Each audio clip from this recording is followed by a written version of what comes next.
그래서 이제 이 다윗이 9장에 보시면 그 요나단을 기억해요. 자기가 이제 왕권이 좀 안정되고 이런 시간이 지나고 나서 이제 요나단과의 했던 약속이 기억이 나서 요나단의 자녀 중에 남은 자가 있냐라고 물어봅니다. 그래서 이 무비보셋을 이제 데리고 와서 왕의 식탁에 앉힙니다. 이 왕의 식탁은 앉을 수 있는 권한이 이제 왕과 왕자들이거든요. 그러니까 이 요나단의 자녀를 무비보셋을 왕자처럼 그러니까 대우해줬다는 거죠. 이 다윗이. 그래서 저는 이것을 보면서 어떤 걸 보게 되었냐면요. 하나님은 항상 남은 자에 대한 긍휼함이 많이 있으십니다. 그래서 심판하셔도 남은 자를 세우시고 그 남은 자를 통해서 회복시키시고 이것을 하나님의 방법이라고 생각되어지고요. 이제 나중에 이제 몇 주 뒤에 선지서를 보시다 보면 하나님이 이스라엘을 멸망시키고 심판하시겠다는 말씀을 계속 하시는데 끝에 가서 회복의 말씀을 꼭 하세요. 그래서 남은 자가 하나님이 회복시키시겠다. 남은 자를 통해서 회복시키시겠다. 이러한 말씀을 하시는데 저는 이 다윗이 이 무비보셋을 데리고 오는 것을 보면서 이 다윗이 아까도 말했듯이 사람하고의 약속도 굉장히 잘 신실하게 지켜줬던 사람이지만 이 무비보셋을 데리고 오는 이 마음은 하나님이 주신 하나님의 마음을 갖고 있는 사람이지 않은가. 이 남은 자에 대한 하나님이 남은 자를 통해서 다시 한번 회복시키려고 하고 이 가문에 대해서 뭔가 회복을 시켜주시려고 하나? 어떤 이러한 마음들이 이 사람을 통해서 있나? 라고 하는 것들에 대해서 있으실 수도 있는데 어쨌든 이 남은 자를 다윗이 잘 보살펴 주는 거죠. 마치 왕자로 대우해 주면서. 이게 저는 그 역사를 제가 좀 좋아하긴 하는데 일반 역사적으로 말도 안 되는 짓이거든요. 왜냐하면 그 전 왕의 어쨌든 그 왕가의 자손이잖아요. 이 사람을 데리고 있다는 것은 이 사람이 반란을 안 하더라도 이 주변에 있는 사람이 그죠? 이 사람을 명분 삼아서 할 수 있는 어떤 이런 것이 충분히 많음에도 불구하고 다윗이 저는 하나님의 마음을 가지고 했다라고 생각하고요. 그래서 하나님의 대리자인 이 다윗, 이스라엘 왕이 하나님의 대리자잖아요. 이 대리자로서 정말 하나님의 마음을 잘 품고 그 땅에서 그런 것들 잘 보여줬던 사람이다라고 생각합니다. 그리고 이제 이어지는 이제 전쟁이 나오는데요. 사무엘하에 이제 10장에 보시면 이제 암몬이 반란을 일으키고 이제 아람과 연합해서 전투가 벌어지게 되어집니다. 저는 여기에서 이 전쟁을 통해서 보면 다윗이 이 전쟁에 참여하지 않습니다. 다윗이 전쟁에 참여하지 않고 이제 다윗의 군대 장관이 요압이 이제 주도해서 이제 전쟁을 치르는데요. 이 다윗이 없는 거는 사실은 좀 나중에 11장부터 시작되는 문제의 시발점이 되긴 해요. 그 다윗이 마음의 변심 아니면 어떤 죄의 그런 문제들이 시작되긴 하지만 어쨌든 이 다윗의 군대인 요압이 하나님의 전쟁을 치르고 있는 것을 좀 보여주고 있는데요. 저는 요압이 이 두 세력과 싸우면서 하는 말에 좀 집중했습니다. 무엇이냐면 그 10장 9절에서 14절 그 사이에 나와 있는 말인데요. 우리 백성과 우리 하나님의 성읍들을 위하여 담대히 하자. 여호와께서 선히 여기시는 대로 행하시기를 원하노라. 그러니까 이 요압도 하나님의 그 기업을 위해서 싸운 거고 또 하나님이 선히 여기시는 대로 그러니까 본인들이 싸움을 하지만 하나님의 어떤 그 뜻을 구워야 한 이 장군의 모습을 본 것이거든요.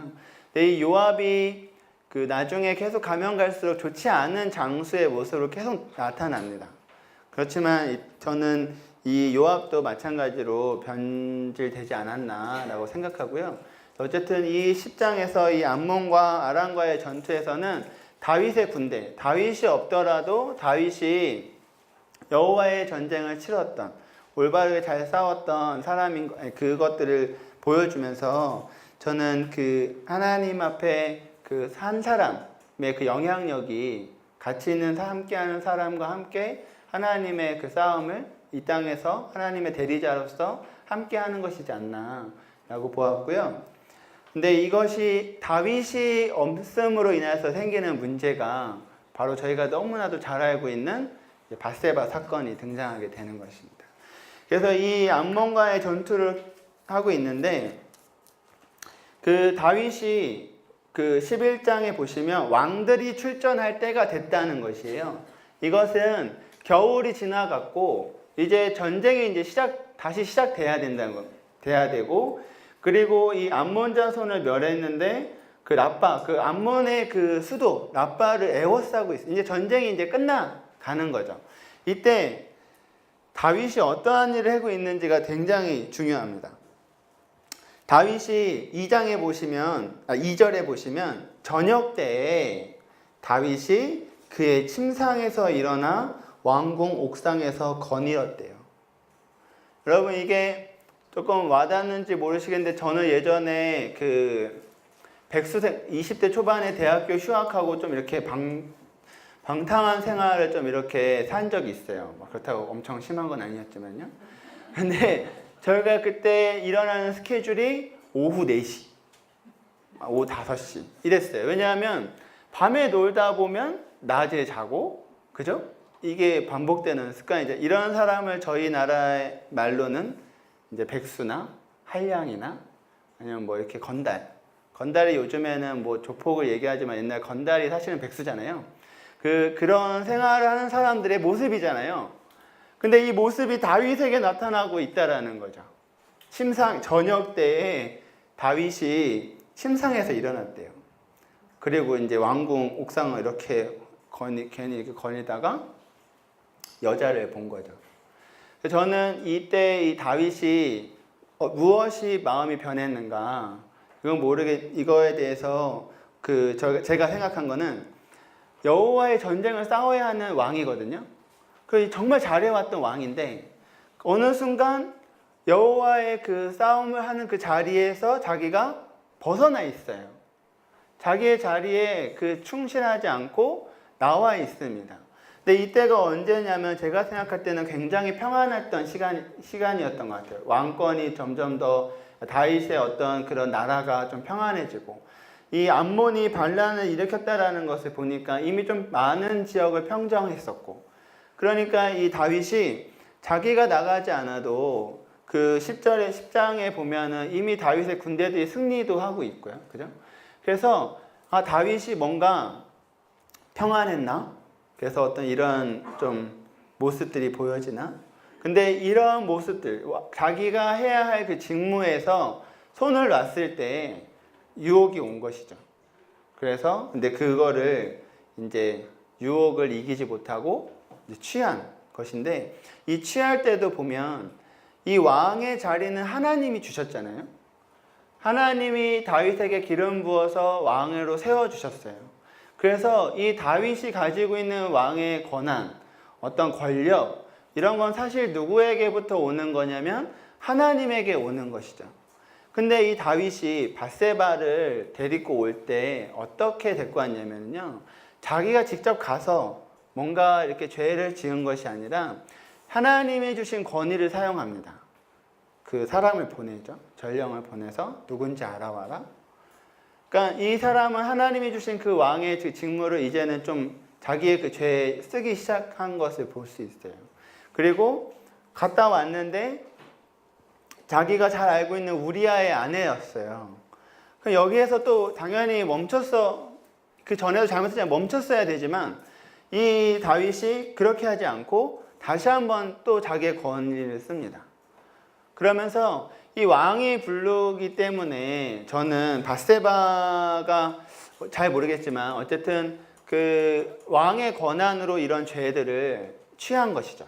그래서 하나님이 주신 그 자리에 그 직무를 다 하지 않았을 때 오히려 그 하나님이 주신 거를 죄 가운데 쓰고 있는 다윗의 모습의 형태를 좀 보면서 우리가 하나님이 주신 그 자리에 얼마나 충실히 서 있어야 하는가를 좀 이렇게 보게 되는 것 같아요.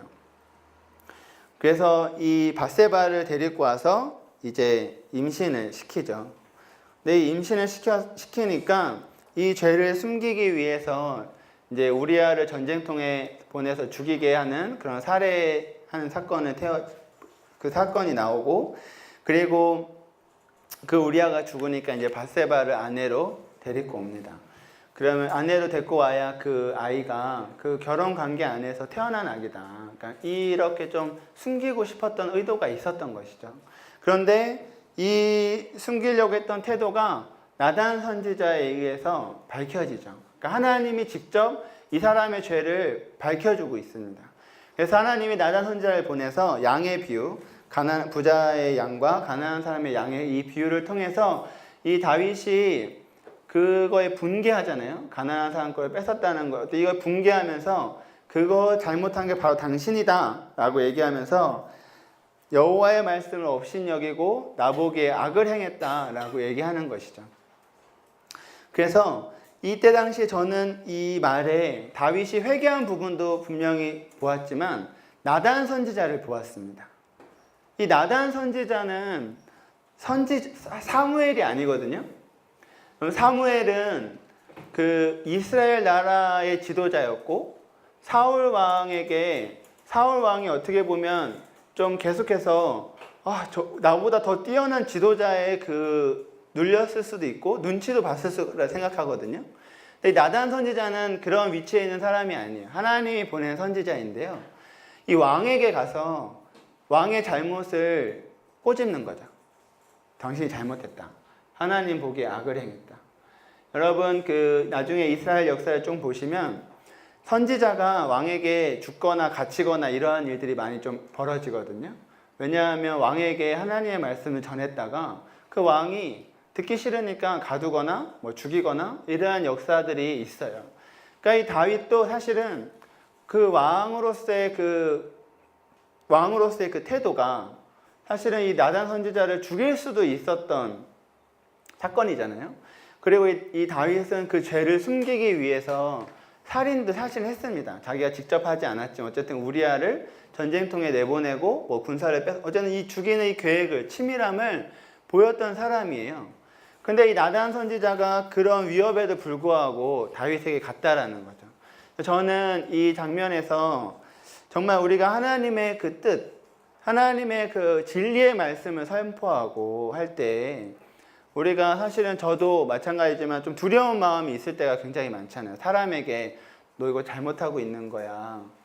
당신 이렇게 하면 안 됩니다. 이게 좀 편한 사람이 있죠. 저 같은 경우는 제가 교회에 데리고 있는 청년들이나 이렇게 편한 관계가 이미 되어 있는 이 사람들, 이런 청년들에게는 야, 너 그렇게 살면 안 돼. 우리 하나의 성경 봐. 이렇게 대놓고 할 수 있는데 제가 이제 예를 들어서 저희 형이나 저희 아버지에게 아버지 그렇게 사시면 안 되는데요. 성경 말씀 좀 보시죠. 이 말하는 게 사실은 거의 불가능하지 않을까요? 저만 그런가요? 저희 집이 유교 집안이었거든요. 제가 굉장히 이렇게 예의 바르고 어른들을 되게 굉장히 제가 존경하고 이렇게 공경하고 하기 때문에 그걸 넘어서서 어쨌든 저는 그런 말을 하기가 굉장히 두렵습니다. 특히 아버지에게는요. 그 주변에 있는 다른 저희 선배 간사님들도 그렇고 저희 이제 아내에게는 막 하죠. 나이가 저보다 아무리 많아도 제가 이제 하는데 이런 말 할 때 왜 두려워하냐면 제가 이 사람과의 관계가 끊어질까 두렵습니다. 두려워했고 아버지에게 아버지가 잘못하는 게 있을 수 있거든요. 저희 아버지가 선교사님이세요. 선교사님인데 YM 선교사님이시거든요. 근데 저에게 그러니까 그 YM 쪽으로 그러니까 저희 단체 안에 있는 기본 정신이 있거든요. 그 기본 정신대로 살아가셔야 되는데 몇 가지를 그렇게 하지 않으시는 경우가 있어요. 저희 아버지는 지금 이제 64세인가 5세인가 이제 좀 젊으신데요. 근데 그렇게 안 하시니까 연세가 좀 있으시니까 아무래도 살아왔던 어떤 이런 방법이나 노하우 이런 게 있으시잖아요. 경험들. 이제 그렇게 사시는 경우가 좀 많이 보이거든요. 그럼 저는 아들이긴 하지만 어쨌든 저도 사역자로서 아버지가 그 성경의 어떤 말씀이나 저희 기본 정신에 반하게 행동하는 게 보이거든요. 그럼 제가 거기다 대고 아버지에게 아빠 이렇게 하시면 안 되지 않냐 라고 말하는 게 사실은 맞긴 하지만요. 그러다 제가 죽도록 맞을까 봐 제가 이제 그게 두렵고 그리고 제가 괜히 그 말했다가 아버지하고 말을 또 몇 달 동안이나 몇 년 동안 안 하면 어떻게 되나, 이런 사람에 대한 두려움이 있는 거거든요. 근데 이 나단 선지자도 사람에 대한 두려움이 이 왕에게 갔을 때 어떤 마음이었을까, 좀 정말 담대했던 사람이다. 이걸 보면서 제가 내가 어떻게 해야 할까, 나는 왜 그런 마음이 없을까, 굉장히 좀 자책했던 시간도 있고요. 그렇다고 뭐 지금 제가 막 하는 건 아닙니다. 제가 막 그렇게 하지는 못하고 있지만 제가 저희 아버지에게 벼르고 있어요. 아버지가 이제 이거 보실 거거든요. 제가 강의했으니까. 아실 수도 있겠지만 아무튼 이제 그것이 제가 계속 벼르고 있는 게 한 가지가 있거든요. 그거를 이제 인생은 타이밍이라고 이제 그 말하는 그런 때를 기다리고 있는데요. 저도 이게 정말 힘든 것 같아요. 그래서 저희 모두가 사실은 사람으로서 굉장히 힘들고, 말은 쉽잖아요. 저도 그 어떤 간사님이 막 이렇게 투덜거릴 때 가서 말해. 가서 말하면 되잖아요. 왜 여기 투덜거려? 이렇게 얘기하고 저도 투덜거리고 이렇게 하는데, 다른 사람 이야기는 참 쉬운데 제가 어렵잖아요. 그래서 저희가 계속 이 일들을 위해서 좀 이렇게 마음을 잡는, 또 하나님 앞에 좀 온전하게 그런 시간들을 좀 이렇게 많이 가지시고, 또 저는 그 때를 기다리고 있는 이유가 한 번 경험이 있거든요. 제가 이제 아버지에게 굉장히 큰 잘못을 한 적이 있어요. 제가 대학교 1학년 때. 근데 아버지가 이미 똑같은 사건에 똑같은 저지른 일 때문에 굉장히 마음에 상심이 있으셨어요. 근데 막내 아들인 제가 똑같은 짓을 또 저지른 거죠. 근데 이 말을 하면 아버지의 마음이 너무 이렇게 상심이 크실 것 같았어요. 저는 물론 형보다 훨씬 미약하게 했긴 하지만. 근데 그래서 제가 일주일인가 2주 동안을 새벽마다 제가 새벽기도 진짜 그때 정말 잘 나갔습니다. 기도하면서 하나님에게 아버지의 마음을 좀 이렇게 부드럽게, 또 상심이 없도록 해주세요 하는데, 어느 순간 오늘 말하라는 그런 느낌이 있었어요. 오늘 말해야 되겠다, 때가 된 것 같다, 이런 느낌이 있어서 가서 아버지에게 그냥 죄송합니다고 딱 말을 했는데, 정말 아무렇지도 그냥 이렇게 쑥 흘러갔어요. 저희 아버지도 큰 상심 없으시고 뭐 이렇게 쑥 흘러간 걸 보면서 이 때를 잘 기다려야 되는구나. 그래서 저는 지금 때를 기다리고 있는데, 그거는 제가 잘못한 얘기고, 이건 저희 아버지가 잘못했다는 얘기를 해야 되는 거기 때문에 더 때를 잘 기다려야 되겠다. 특별히 이제 저보다 더 권위자이시고 이렇게 하기 때문에 좀 잘 때를 기다리고 있는데요. 우리가 함께 저를 위해서 좀 기도해 주시고, 이런 말하는 게 필요한 게 옆 사람에게 보이시면 가서 해, 저처럼 이렇게 하지 마시고 같이 기도해 주시면서 같이 우리가 해보자, 힘내라, 이런 격려의 말을 좀 같이 해주시면 어떨까 싶습니다. 그래서 이 다윗의 죄가 공개가 되고 이 죄의 대가를 치르게 됩니다. 이 죄의 대가는 그 밧세바 사이에 태어난 아이가 죽게 되는 것이고요. 그리고 이 다윗이 어두운 데서, 그러니까 몰래 그런 간음을 행했는데, 하나님은 나는 은밀하지 않고 백주 데나리에 하겠다, 이렇게 이제 처벌하겠다 얘기하셨고, 이제 그것이 다 성취가 되죠, 나중에. 그리고 다윗 너의 집에 끊임없이 칼이 끊이지 않겠다. 그러니까 어떤 그 집안의 내란이나 어떤 분쟁이 끊이지 않겠다라고 하나님이 그 죄에 대한 대가를 말씀해 주십니다. 그래서 이 죄의 대가를 하고 나서 이 다윗이 그 얘기를 듣고 나서 바로 용서를 구하고요. 그 다음 구절에 바로 하나님이 용서하신다라고 얘기합니다. 근데 이 두 개가 비교가 되는 게 아까 사울 이야기고요.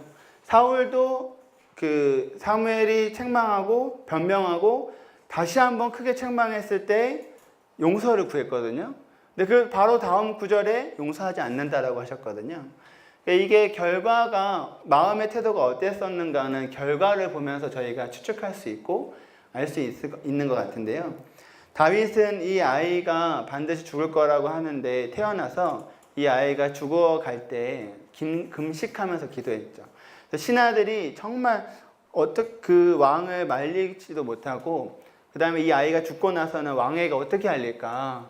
아이가 살아있을 때도 이렇게 행동했는데 이 아이가 죽었다고 하면 이 왕의 상심이 얼마나 클까? 어떻게 행동할지 짐작을 할 수 없기 때문에 미루는데 그 말을 했을 때 다윗이 툴툴 털고 그리고 그 기름을 씻고 기름을 바르고 음식을 먹었죠. 그래서 이런 모습을 보면서 저는 어떤 분은 이런 얘기를 하셨어요. 너무 그런 거 아니냐. 너 자기 때문에 죽었는데 애기가 사람이 어떻게 그럴 수가 있냐. 이런 말 했는데요. 저는 다윗이 마음으로는 굉장히 슬퍼하고 애통하였을 것 같고요. 그러나 왕으로서의 그 직무를 다시 한번 수행했다고 생각합니다. 그리고 저는 이 이후에는 다시는 다윗이 간음을 저지를 수 없을 거라고 생각하고요. 왜냐하면 죄의 대가가 너무 컸거든요. 자기의 아이가 그 죽는 그 죄의 대가가 있었기 때문에 저는 다시는 이러한 일이 다윗에게 반복되지 않았을 것 같다라고 감히 추측하고요. 왜냐하면 이 죄의 대가가 사실은 있어야지만 저희가 더 그걸 안 하려고 애쓰잖아요. 그래서 저는 이 사건을 보면서 저희 이제 친구들, 저희 청년들한테 아이들이 계속 반복적으로 저지르는 그런 어떤 죄가 있어요. 그게 이제 청년들 그 청년들이 많이 하고 있는 죄이긴 하지만 컴퓨터로 음란한 것들을 보거든지 거룩함을 깨는 이러한 일들을 할 때 제가 컴퓨터 갖다 버려라 그랬어요. 한 2층에서 떨어뜨리라고 부셔지게. 그러니까 어떤 청년이 좀 걔는 대정이 되니까 또 사면 되죠 뭐 그랬어요. 그래갖고 제가 그래 그럼 살 때 200만 원짜리 사? 제가 그랬죠. 200만 원짜리 사가지고 보면 또 버려? 깨부셔? 그랬더니 200만 원짜리 어떻게 깨부시냐고. 그러니까 그걸 깨부시면 네가 다시는 안 할걸? 아니면 또 깨부셨는데 또 하면 그땐 더 비싼 거 사. 해봐 그렇게 얘기하거든요. 그러니까 우리는 사실 죄의 대가가 있을 때 더 경각심을 가지고 그리고 그것들에 대해서 다시 안 하려고 애쓰는 것들이 있는 것 같아요. 그래서 이 다윗에게는 그러한 일들이 있었습니다. 그래서 이 회개의 태도를 제가 한번 이렇게 비교해 놨는데요. 이 회개했던 태도가 사울이 완전히 버려지는 그 아말렉 사건, 그 다윗은 밧세바 사건입니다. 그래서 둘 다 똑같이 이제 죄를 저질렀고 하나님이 똑같이 선지자를 보냈습니다. 근데 이 태도가 사울은 변명하고 회개하고 다윗은 회개했죠. 근데 결과는 하나님이 이제 사울은 완전히 버리셨고 다윗은 용서하셨습니다. 죄의 대가만 이제 치르게 하시고요. 근데 이때 저는 이 용서받지 못한 사울의 태도는 진심으로 회개한 게 아니다. 저희가 아까 봤듯이 내가 범죄했을지라도 이제 청하노니 나를 높여달라. 그러니까 회개를 안 한 거죠, 사실은. 그런데 다윗은 정말 달랐습니다. 어떻게 달랐냐면 하나님이 어떻게 회개했는지 정확하게 저희가 알 수 없어요. 그런데 다윗이 그 아이가 죽고 나서 툴툴 털고 그 아내를 위로하기 위해서 이제 같이 관계를 갖고 그 안에서 태어난 아기가 솔로몬이거든요. 근데 이 솔로몬의 그 이름을 하나님이 직접 지어주십니다. 그 하나님이 그 여디디아라는 이름을 지어주시면서 그러니까 여호와의 사랑하는 자. 그러니까 하나님이 이 솔로몬을 굉장히 사랑했다라는 것을 보여주시죠. 그래서 사실은 제가 그 솔로몬의 이야기를 보면서 솔로몬도 세상 사람들이 바라볼 때, 백성들이 바라볼 때는 이 밧세바와의 관계 가운데서 태어난 아기거든요. 그러니까 다윗이 올바르지 않은 그런 관계 안에서 태어난 아기가 솔로몬이거든요. 그런데 이 솔로몬이 왕이 된 거죠. 그러니까 근데 하나님이 이 장면을 보면서 하나님이 다윗의 온전한 회개를 받으셨고 그 때문에 태어난 그 아이, 물론 그 전에 부정한 관계였고 했었지만 그 진정한 회개로 인해서 하나님이 회복시켜 주셨다. 저는 이렇게 보고 있고요. 그래서 솔로몬이 태어났을 때 하나님이 정말 이 아이를 사랑하셨던, 그래서 성경에 몇 번 안 나오는 이름을 직접 지어주시는 그런 놀라운 사건이 보여지면서 진정한 회개가 일어날 때 이런 부정한 관계, 이런 것이 다시 하나님 앞에 회복될 수 있겠구나 라는 것을 좀 깨달았던 시간입니다. 그래서 제가 이걸 보고 나서 한 가지 조금 아까 이렇게 깨달았던 것 중에 하나가, 저는 항상 요즘 청년들이나 어린 아이들이 혼전 성관계 굉장히 많이 하잖아요. 그리고 자기들이 결혼하기 전에 혼전 이것들을 많이 하는데, 그것들에 대해서 비판만 하고 비난만 했거든요, 저는 계속. 근데 저는 하나님이 이 사건을 저는 공부하면서, 진정한 회개가 있고 그 사람들이 함께 하나님 앞에서 책임지는 모습들이 있다라면 하나님이 그 가정도 회복시키실 수 있겠구나 라는 것들을 좀 이 솔로몬의 탄생을 보면서 좀 보고 있는 것 같고요. 그렇다고 뭐 그게 괜찮다 이건 아닙니다. 절대 그건 아니고요. 완전 그걸 제가 지지하는 것도 아니고, 그냥 혹시라도 그런 이제 친구들을 봤을 때 제가 이 솔로몬의 이야기를 해줄 수 있을 것 같다라는 마음이 이제 생겼고요, 공부하면서. 그래서 하나님의 온전한 그 회개는, 하나님이 어떠한 그런 불경스러운 하나님의 앞에서 죄악된 행동도 하나님이 회복시키실 수 있다. 근데 그 전제 조건은 바로 회개인 것이죠. 그래서 저는 이 솔로몬이 태어난 사건을 보면 또 한 가지는, 제가 회개를 어떻게 하고 있는가를 좀 보았습니다. 제가 아까 어렸을 때 이야기도 하지만 지금도 저는 제가 은혜 안에 살고 있잖아요. 예수님의 은혜 안에서 구원받았고 죄 씻음을 받는 그 은혜 안에 살고 있으니까, 저희가 가끔 가다가 무엇인가 죄를 저질렀을 때 그냥 무심코 회개하는 경우가 되게 많더라고요. 그래서 그냥 제가 나중에 깨달아 알았을 때 그걸 내가 내가 이런 짓을 했어? 막 이러면서 회개하는 게 아니라, 주님, 그거 제가 잘못했네요. 죄송합니다. 용서해 주세요. 그냥 이게 습관처럼 제 안에 있는 모습들을 좀 봤습니다. 그래서 내가 뭐 하는 짓이, 이거 보면서 제가 생각이 나면서, 내가 뭐 하는 짓인가. 내가 하나님의 그 구원의 은혜를 너무 값싸게, 진짜 그 성경에 누군가의 말에 의한 것처럼 정말 값싸게 내가 생각하고 있구나 라는 것들을 다시 한번 좀 깨달았고요. 그래서 내가 죄를 지었을 때 그걸 내가 깨달았으면 그에 대한 죄의 대가가 하나님이 오래 참으시고 저를 그렇게 하실지라도 내가 뭔가 대가를 좀 이렇게 치러야 되나 보다 라는 생각을 좀 했어요. 이건 옛날에 2004년도 DTS 할 때 처음 배운 내용이었거든요. 그러니까 내가 잘못했을 때 그거에 따른 대가 지불을 네가 치러라, 너가 해봐라 라고 하는 것도 저 처음 배웠어요. 그때 배웠던 게 컴퓨터 갖다 버리는 거. 이제 그때 형제님들, 저희가 그때 청년이었으니까 학교장 간사님이 형제님들 그런 거 클릭할 때마다 갖다 버리라고 막 이런 말 많이 했거든요. 그래서 제가 나도 뭔가 이 반복적으로 계속해서 하나님 앞에 진심으로 회개하지 못할 때, 제가 그걸 깨달아 알았을 때에는 그에 걸맞는 나의 어떠한 것들을 하나님 앞에 그 대가로 깨야 되는구나 라는 것들을 다시 한번 좀 깨달았고요. 그래서 사실 그게 굉장히 어렵거든요. 내 스스로가 그걸 한다는 것 자체가. 그리고 제가 사실은 예전에 어떤 간사님 따라서 이 노트북을, 내가 죄 지으면 노트북을 다른 사람에게 줘버리겠습니다 라는 고백을 하려고 했어요. 그랬더니 옆에 있던 간사님이 저에게, 야, 너는 그럼 빨리 죄 짓는 거 아니야? 그러는 거예요. 이거 갖다 버리고 싶어가지고. 이 노트북이 2009년도 모델이거든요.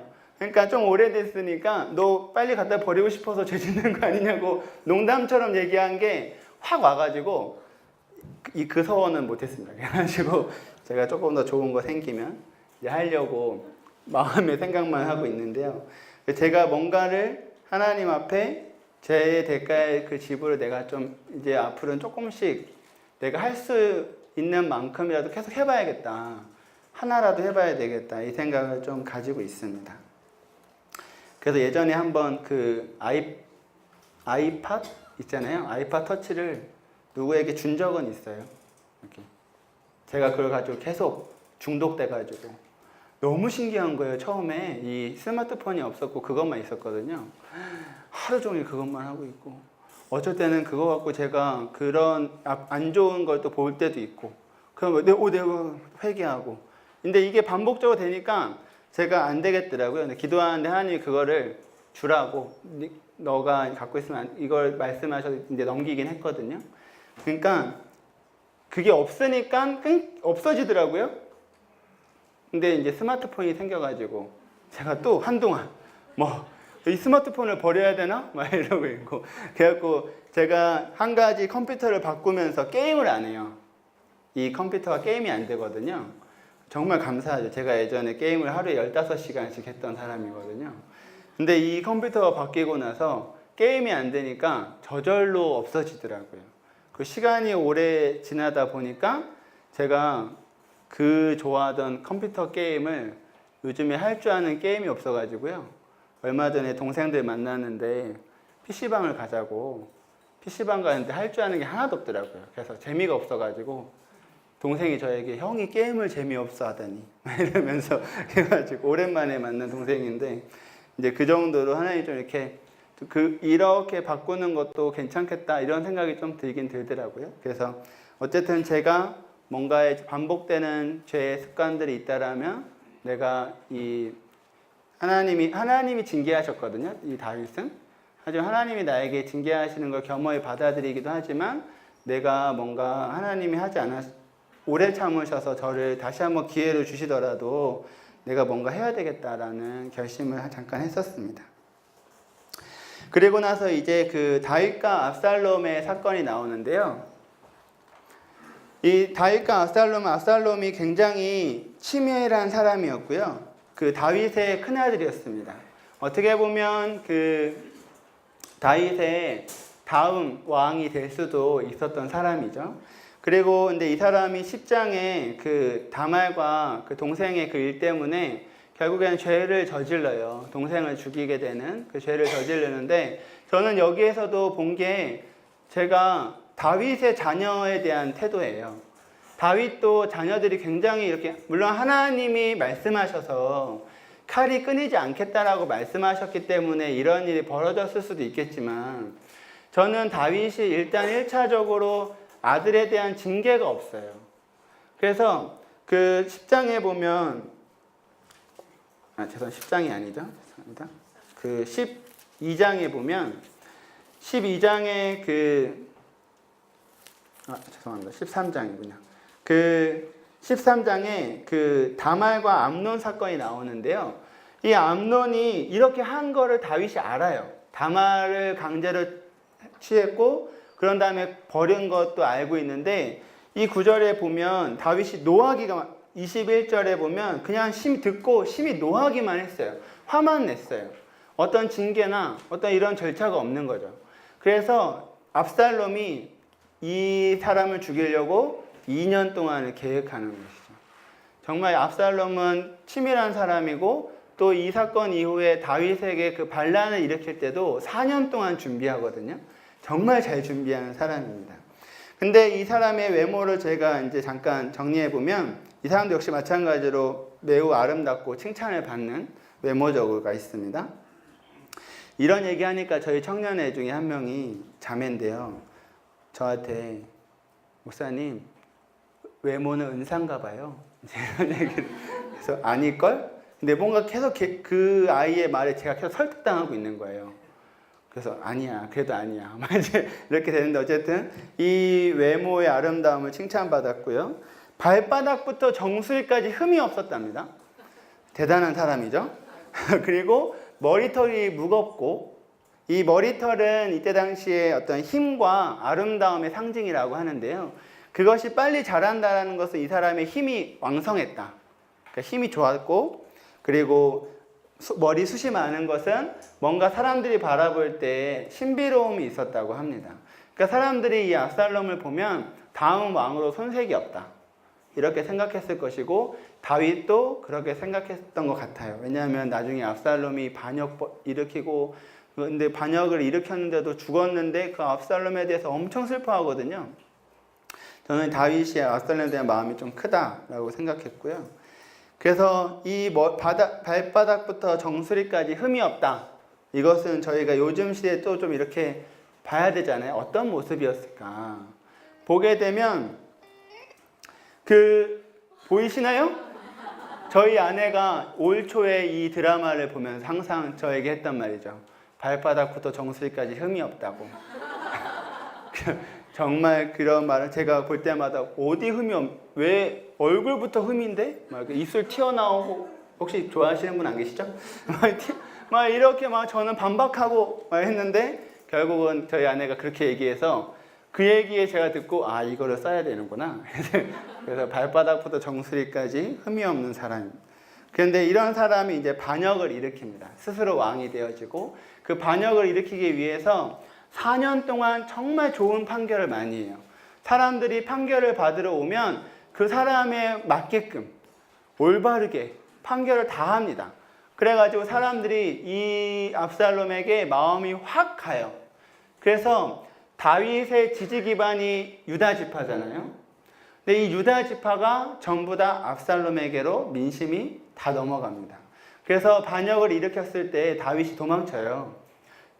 급하게 도망치는데 저는 처음에 이해가 가지 않았어요. 왜 일부가 반란 일으켰다 이렇게 도망갈까 했는데 정치적으로 자기가 봤을 때 자기의 지지 기반, 자기를 보호하고 자기의 왕을 계속해서 그 기틀을 끝까지 지켜줄 그 유다 지파가 함께 반역을 일으킨 것이죠. 민심이 완전 돌아섰거든요. 그래서 이렇게 도망치게 되어집니다. 근데 여기에서 저는 아까 다윗의 태도, 저희가 지금 계속해서 다윗의 태도에 대해서 이야기하고 있는데요. 다윗이 이 도망가는 와중에 무엇을 하지 않냐면요. 언약궤를 가지고 가지 않습니다. 그러니까 제사장이 언약궤를 가지고 다윗을 쫓아와요. 여러분, 이 예전 고대 왕들 세계에서 자기의 왕의 정통성, 그러니까 내가 이걸 가지고 있어야 내가 진짜 왕이다, 이런 게 있잖아요. 근데 이스라엘 나라에서는 당연히 언약궤거든요. 언약궤를 자기가 가지고 가면 사람들이 볼 때에도 하나님이 함께하는 사람이구나, 그러니까 이용할 수 있는 거죠. 얼마든지 언약궤를 이용해서 다시 한번 이 반역한 집단을 그들의 명분이 없다라고 얘기할 수 있는 건데, 이 다윗이 이 제사장과 언약궤를 돌려보냅니다. 그러면서 하는 말이 여호와 앞에서 은혜를 입으면 도로 나를 인도하사 내게 그 궤와 그 계신대를 보이시리라 라고 얘기하고요. 그러나 그가 이와 같이 말씀하시기를 내가 너를 기뻐하지 아니한다 하시면 종이 여기 있사오니 선히 여기시는 대로 내게 행하옵소서 하니라 라고 얘기합니다. 저는 이렇게 긴급한 위기의 순간에 다윗이 하나님의 관점으로 봐요, 이 사건을. 그래서 예전에 이스라엘 백성들이 언약궤를 이용했던 사건이 저희가 아까 오전에 보았잖아요. 다윗은 그런 태도가 없는 것을 보는 거죠. 이 위기의 순간에도 하나님을 이용하려고 하거나 하나님의 어떤 그런 자기의 목적에 맞게끔 하려고 하는 태도의 모습이 없고요. 이 위기의 순간에도 자기를 하나님이 보시는 관점에서 보려고 하는 것이죠. 그리고 또 한 가지는 그래서 이러한 다윗의 태도, 이런 태도 때문에 하나님께서 이제 회복을 잘 시켜주시는데, 이 회복시켜주는 결정적인 기도가 있습니다. 자기의 지략가인 후세를 돌려보내서 하는 말이에요. 그러니까 저는 다윗이 이게 정말 죄 가운데 있었고 물론 다시 회개하였고 하였지만 이 사람이 하나님을 얼마나 인정하고 있는가, 이 사람의 태도가 정말 저는 대단하다고 생각하거든요. 제사장을 같이 데리고 안 가고요, 언약궤도 돌려보내고 자기의 지략가도 돌려보냅니다. 전쟁터에서 지략가가 중요한 건 다 알고 계시잖아요. 근데 자기의 지략가였던 후세가 같이 나왔는데 너는 가라. 그러면서 물론 이제 전략을 펼치죠. 너가 그곳에 가서 이제 그런 움직임이 있으면 나에게 알려줘라, 이런 이야기를 하는데요. 어쨌든 그러면서 하는 말이 자기의 또 다른 지략가였던 아히도벨, 압살롬과 함께 반역을 꾀한 이 아히도벨의 전략을 무산시켜달라고 하나님께 기도합니다. 저는 이 기도 때문에 다윗의 태도와 이 하나님에 대한 태도와 또 하나님께 한 이 기도 때문에 저는 다윗이 다시 돌아올 수 있었다라고 생각합니다. 그래서 이 아히도벨이 얼마나 뛰어난 전략가였는지 그 사람들이 다 알고 있었고요. 그래서 이 압살롬이 아히도벨의 계략대로 행했다라면 다윗이 죽을 수도 있었어요. 쫓아가서 바로 쫓아가면 죽을 수도 있었고 더 이런 일이 벌어질 수 있었지만 이 후세를 남겨놓고 후세의 계략이 통과된 것, 압살롬이 그걸 선택하게 한 것도 저는 하나님이 도우셨고 다윗의 그 태도 때문에 하나님이 이 사람을 도와주셨다라고 생각되어집니다. 그래서 이런 저희가 이 압살롬의 반역의 실패가 이제 계속 끝으로 이어져 가고 있는데요. 이 압살롬이 이렇게 말이 아니라 사실은 노새를 타고 갔는데요. 이 사람이 전쟁을 치르다가 졌어요. 다윗의 군대에게 져서 패해서 막 도망가는데요. 상수리 나무에 머리가 걸렸습니다. 이렇게 대롱대롱 매달린 거죠. 그래서 이거는 좀 뜻이 그 머리가 우두머리라서 애워싸움을 당했다 뭐 이런 말도 있고 아니면 진짜 머리카락이 같이 그 나무에 걸려 있었다 뭐 이런 말들이 있지만 어쨌든 이 사람이 도망을 치다가 이 자기의 머리 때문에 그 당해요. 그 걸려요.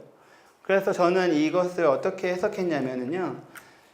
자기가 자랑거리였던 것 때문에 망했다. 자기의 자랑거리였거든요. 이 머리가 힘의 상징이고 자기의 힘의 상징이고 사람들에게 봤을 때 신비롭게 보일 수 있는 자기의 자랑거리 때문에 이 사람은 자신의 힘을 믿고 의지하다가 결국 자신의 힘, 자랑거리였던 이것 때문에 결국 멸망당하는 것이죠. 저는 이 압살롬의 반란의 마지막에 보면 이 자기 스스로의 힘이 얼마나 부질없는가. 사람들이 인정해 줄 수도 있고 사람들이 뭔가 다 정말 잘한다라고 할 수 있고 좋게 여겨주고 자기도 잘한다고 생각할 수도 있지만 그 자기의 힘만 믿고 하는 것이 얼마나 부질없는가. 하나님을 의지하는 마음이 없고 하나님에 대한 그런 하나님을 의지하는 태도나 마음이나 이런 것이 없다라면 다 부질없다. 오히려 어려운 상황 가운데에서 하나님을 의지하고 자기의 어떤 하나님을 탓하거나 누구를 탓하는 것이 아니라 그 어려운 상황 가운데서도 하나님의 관점으로 자신을 바라봤었던 그 다윗은 놀랍게 회복되는 것이죠. 그래서 그 다윗이 하나님이 버린 그 왕이 아니다라는 것도 다시 한번 보여주기도 하는 것이고요. 하나님이 놀랍게 회복시켰다라는 것을 또 보여주기도 하고요. 그리고 저희가 이 극명한 어려움, 어떤 우리 가운데 환난과 어려움이 왔을 때 우리가 해결할 방법은 한 가지밖에 없다. 저는 잘 알고 계시겠지만 하나님만 전적으로 의지하는 것. 이거 말고는 우리가 어떠한 우리의 노력이나 힘을 가지고 그 어려움을 극복해 나간다는 거가 참 힘들고 안 된다는 것을 오히려 하나님께 우리가 의지해야 된다는 것을 좀 많이 보고 그걸 많이 좀 깨달았던 시간입니다. 그리고 나서 다시 왕의 자리로 돌아오게 되어집니다. 그래서 다시 한번 이 다윗이 왕의 직무를 수행하고 있는 모습을 볼 수 있고요. 제가 여기에 그 상벌을 내리는 다윗이라고 썼는데요. 제가 이것은 그 상벌이라고 하기엔 조금 어려움이 있을 것 같고요. 그 아마사가 그 압살롬의 군대, 그러니까 압살롬과 함께 이 반란을 일으킨 사람이거든요. 근데 저는 이 사람 말고 요압과 다른 사람들에게 상벌, 그러니까 요압을 드디어 징계하거든요. 요압을 드디어 여기 와서 군대 장관으로 내려놓게 하고요. 압살롬을 죽였거든요, 요압이. 그래서 그것 때문에 드디어 군대 장관에서 내려놓게 하고 그에 걸맞는 견제 세력을 아마사하기 때문에 이 아마사를 이제 군대의 지휘관으로 세우지 않았나라고 생각되어지고요. 그래서 저는 처음에 원래 이 장면을 보면서 다윗이 다시 한번 하나님의 공의와 정의를 행했다라고 해석했는데요. 저는 이제 그 부분도 물론 있습니다. 왕의 직무를 다시 한번 회복하면서 하나님의 그 걸맞는 하나님의 마음에 합당하게 이 사람이 다시 행동했다라는 부분도 분명히 있고, 하지만 이 정치적으로 이 아마사를 이용하는 것도 분명히 있고요. 다윗의 연약한 점인 것 같아요. 다윗은 요압을 처리하지 못한 것도 우유부단한 마음이 있었고요. 뭔가 이 사람이 처벌해야 되는데 자기가 힘이 약하다는 이유로 처벌 못한 것도 있고, 자식도 처벌해야 될 때 처벌하지 못하고, 그리고 압살롬이 반역을 했는데 그 압살롬의 죽음을 당연히 저는 슬퍼할 수 있다고 생각합니다. 왜냐하면 아들이기 때문에. 하지만 그 왕으로서는 사실 그렇게 행동하면 안 되는 거잖아요. 그것 때문에 요압이 이제 화도 내고 이제 이렇게 얘기하는데요. 그 말을 듣자마자 다시 한번 다윗은 왕의 직무에 올라섭니다. 그래서 저는 이 구절에서 아마사 이 부분이 좀 걸리긴 하지만 다윗이 다시 한번 왕의 직무, 그러니까 왕의 귀환을 알리는 것들을 보여주고 그가 다시 한번 왕의 직무를 잘 수행하고 있는 그것을 보여주고 있다라고 저는 해석하고 있습니다. 그래서 이제 마지막 이제 끝을 달려가고 있습니다. 이 세바의 반역이 이루어지는데요. 여기에는 그 군대 장관이 요압이 그러니까 다윗의 결백을 다시 한번 보여주고 있는 것이에요. 그래서 이 요압이 다윗이 통제하지 못할 정도의 권세가 있었다라는 걸 좀 보여주는 것 같아요. 이 다윗이 세운 이 아마사를 그냥 죽입니다. 그 세바를 잡으러 가는 그 출정식에서 그냥 죽여요. 자기가 다시 군대 지휘관으로 왔는데 그 군대의 어느 누구도 그것을 인정해줘요. 이 모습에서. 그러면서 이 다윗의 군대는 다윗이 어떤 왕으로서의 권위도 있었긴 했지만 이 요압이 실질적으로 요압이 다윗의 군대를 장악했다. 군대의 최고의 어떤 실질권자이지 않나. 그렇기 때문에 다윗이 함부로 하지 못하지 않았나. 이것들을 보면서 요압이 정의롭게 행하지 못하고 이런 것들을 왜 다윗이 죽이지 못했는가, 처벌하지 못했는가, 이런 것들이 저는 이 요압의 이런 태도들을 보면서 다윗의 그런 결백들을 좀 보여주고 있지 않은가, 저는 그렇게 해석했고요. 그리고 여기에서 나오는 그 하나님의 성읍을 완전히 없애버리려고 했던 요압이거든요. 근데 이 요압이 그렇게 행동하려고 했었는데 그 요압은 사실 다윗의 그런 장군으로 온 것이죠. 군대로 온 거니까 사람들은 다윗이 그렇게 명령한 줄 알고 다윗이 그렇게 하는 건 줄 알고 있어요. 근데 저는 여기에서 또 하나님이 막으셨다라고 생각합니다. 그래서 하나님이 지혜로운 여인을 통해서 그 일들을 멈추게 하시고 막으셨다라고 보고 있습니다. 그러면서 이제 그 마지막에 21장과 24장의 내용을 한번 보시면 세바의 반역 이후에 갑자기 좀 생뚱맞게 내용이 전개가 되죠. 이거는 이제 사무엘서에 약간 좀 부록같이 여겨지는 장면인데요. 이 3년의 기근과 그 다음에 3일의 전염병이 대치되고 있는 것들을 보면서 처음에는 사울의 언약 때문에 하나님의 그 심판, 3년의 기근이 있고 그 마지막에는 다윗의 그 인구조사, 징계 때문에 3일의 전염병이 있습니다. 그 전염병이 돌 때에 보시면 전염병이 돌다가 멈춘 곳이 있어요. 24장에 한번 보시면은요. 그 아라우나의 죄송합니다. 타작마당인데요. 그 여보스 사람 아라우나의 타작마당. 여기에서 그 다윗이 제단을 쌓으니까 이제 그 전염병이 이제 그치게 되어지는데요. 이 아라우나의 타작마당이 어떠한 곳이었는가? 성경에 살펴보면 이제 모리아산이라고 합니다. 모리아산은 저희가 다 이제 좀 아시겠지만 이삭이 바쳐진 곳이잖아요. 그래서 이 하나님이 굉장한 추억이 있는 곳이지 않나. 아브라함과 처음 이삭을 바쳐줬던 그런 믿음의 표를 보였던 곳. 두 번째는 다윗이 이곳에서 이제 제단을 쌓으면서 하나님이 그 제단을 보시고 이제 전염병을 멈추세요. 그리고 나서 솔로몬 시대에 가면 이곳에 성전이 지어지게 됩니다. 그래서 하나님이 이 성전을 짓고 나서 솔로몬이 기도하는 것이 그 많은 기도문 중에 전염병이 창궐하거든. 우리가 이것을 보고 기도하면 멈춰달라고 기도하는 어떤 이런 것도 연결해서 같이 보시면 좋을 것 같고요. 그 안에 이제 다윗의 용사들이 어떤 블레셋을 거인족을 죽인 거, 다윗의 용사들을 소개하는 모습들이 보입니다. 저는 다윗의 용사들의 모습을 소개하는 것은 저는 하나님 나라는 함께 한다라는 것으로 보았습니다. 그래서 어떤 다윗의 위대한 그 한 명이 이끌고 가는 것이 아니라 그 함께하는 사람들, 그러니까 이름 없이 함께하거든요. 그러니까 새 용사, 다윗의 용사로서 그 나라에서 어떤 이름이 높아질 수 있지만 사실은 부각되는 건 다윗 한 사람이잖아요. 그렇지만 그 하나님 나라를 함께 일구고 하나님 나라를 위해서 싸워나가는 사람들이 싸워나가는 것은 어떤 누구의 한 사람이 아니라 함께하는 사람들이다. 그래서 우리도 그런 거에 동참하고 함께 해야 된다라고 저는 해석하고 보고 있습니다. 그리고 그 안에 다윗의 노래가 이제 22장과 23장에 나오는데요. 여기에 보면 다윗의 그 승전가 노래가 나옵니다. 여기에서 이 노래는 다윗이 모든 것이 다 하나님이 하셨다라고 고백해요. 그리고 자기의 방패고 반석은 하나님이다라고 고백합니다. 그러니까 다 가진 왕으로서 자기가 왕으로서 자기를 높일 수도 있음에도 불구하지만 다윗은 그렇게 하지 않고 하나님을 높여요. 하나님이 하신 거다. 하나님께 모든 영광을 돌립니다.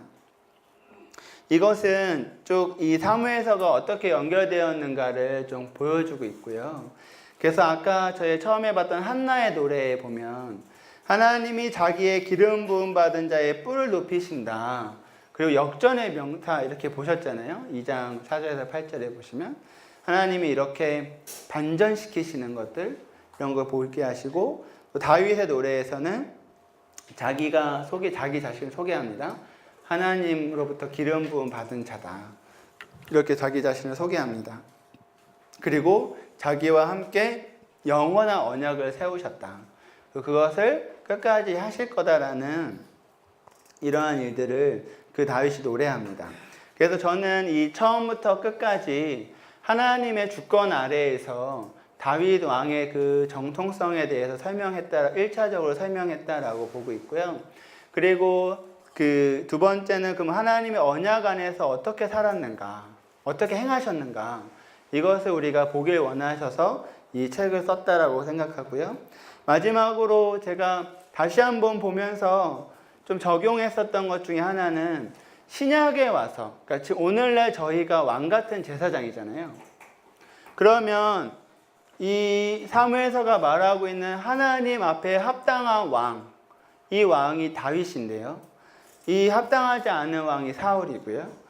이 합당한 왕이 하나님 말씀에 순종하는 왕이었고 하나님께 묻는 삶을 살았던 사람이고요. 그리고 늘 그 앞에 하나님의 주권을 인정했던 사람이다.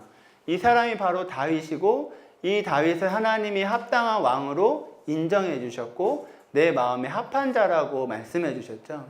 그래서 오늘날 하나님은 저희에게, 우리 모두에게 왕 같은 제사장이라고 말씀하십니다.